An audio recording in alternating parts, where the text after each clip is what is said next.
5 ខាងមុខនេះគឺយើងមានការបោះឆ្នោតសហព័ន្ធហើយដូច្នេះទូកសូមឆ្លៀតឱកាសនេះដើម្បីធ្វើការអំពាវនាវសូមបងប្អូនគាំទ្រទៅដល់គណៈបកដែលគាំទ្ររបស់បងប្អូន Medicare គឺមានសារៈសំខាន់ការពង្រឹងវិស័យអប់រំរបស់រដ្ឋហើយនឹងការលើកស្ទួយពហុវប្បធម៌គឺជាអត្តសញ្ញាណនៃគណៈបក Labor Medicare ដែលយើងមានរាល់ថ្ងៃនេះដែលបងប្អូនបានអញ្ជើញទៅជួបវិជ្ជាបណ្ឌិតទៅជួបគ្រូពេទ្យ GP របស់យើងម្ដងហ្នឹងគឺជាលទ្ធផលនៃការទៀមទារបស់គណៈបកពលករគឺរបស់គណៈបក Labor ហើយនៅក្នុងការបោះឆ្នោតលើកនេះទៀតហ្នឹងគឺថាមានបងប្អូនមួយចំនួនដូចតែយើងបានឃើញពេលទៅជួប GP ម្ដងពីមុនគឺយើងអត់ដែលអស់លុយទេក៏ប៉ុន្តែឥឡូវហ្នឹងគឺមានវិជ្ជាបណ្ឌិតមួយចំនួនគឺគាត់ទាលុយបន្ថែមអាហ្នឹងគឺមិនមានអ្វីដែលវាទាស់ខុសអីទេក៏ប៉ុន្តែគឺគណៈបក Labor បានដាក់ថវិកាបន្ថែមរាប់ពាន់ដុល្លារដើម្បីប៉ះប៉ូវកន្លែងហ្នឹងបានសេចក្តីថាពេលដែលបងប្អូនបន្តទៅជួបគ្រូពេទ្យនៅតែអត់អស់លុយដដែលរដ្ឋជួយចេញលុយជូនទៅដល់វិជ្ជាបណ្ឌិតដើម្បីកុំឲ្យបងប្អូនអស់លុយបន្ថែមទៀតហើយមានកម្មវិធីផ្សេងទៀតដូចជាការមើលថែក្មេងៗនៅតាម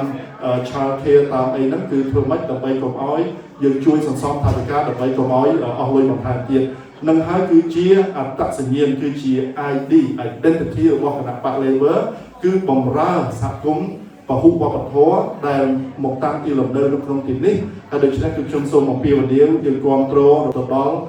បេក្ខជនដែលជាសមាជិកសភារួចទៅហើយនៅក្នុងតំបន់ដែលខ្មែរយើងរស់នៅច្រើននេះគឺមានអ្នកស្រី Claire O'Neil ដែលគាត់ជារដ្ឋមន្ត្រីទទួលបន្ទុកដោះស្រាយផ្នែកខាងផ្ទះសម្បែង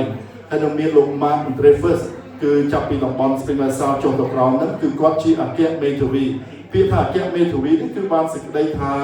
លុះត្រាតែគាត់ជាប់ឆ្នោតសារជាថ្មីទៅគាត់អាចបន្តជាអគ្គមេធាវីគឺជា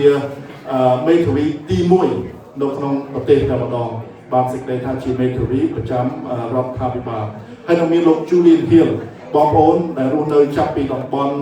Noble Park North ចុះទៅដល់ Berwick Cranbourne ហ្នឹងគឺលោក Julian Hill គាត់កំណើតនៅក្នុងតំបន់ហ្នឹងហើយខ្ញុំជឿជាក់ថាបងប្អូនបានស្គាល់លោកទាំង3យ៉ាងជាក់ច្បាស់នៅក្នុងការទាមទារយុត្តិធម៌សង្គមទាមទារប្រជាធិបតេយ្យបូកបន្ថែមជាមួយនឹងអ្វីដែលខ្ញុំបានលើកឡើង Medicare ដើម្បីបងប្អូនទៅជួប GP និងការទៅមន្ទីរពេទ្យអីយើងនៅតែអត់អស់លុយដោយសារយើងនៅមានកាត Medicare ហ្នឹងមួយទៀតគឺការបោះឆ្នោតនេះសំខាន់ណាស់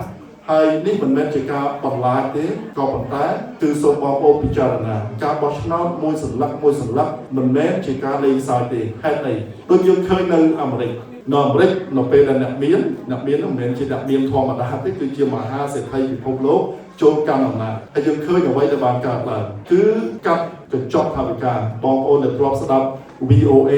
រាប់ទសវត្សរ៍មកហើយបងប្អូនដែលធ្លាប់ស្ដាប់វិទ្យុអាស៊ីសេរីយើងឃើញហើយថាការកាត់ថវិកានេះគឺវាប៉ះពាល់អញ្ចឹងហើយថ្មីនេះគឺការយកពន្ធបន្ថែមដែលអូស្ត្រាលីគឺត្រូវអាមេរិកគាត់យកពន្ធ 10% បន្ថែមទៀតនឹងគឺប្រកបជាប៉ះពាល់ហើយដូច្នេះហើយការបោះឆ្នោតហ្នឹងមិនមែនថាបោះឆ្នោតឲ្យគណៈបកណា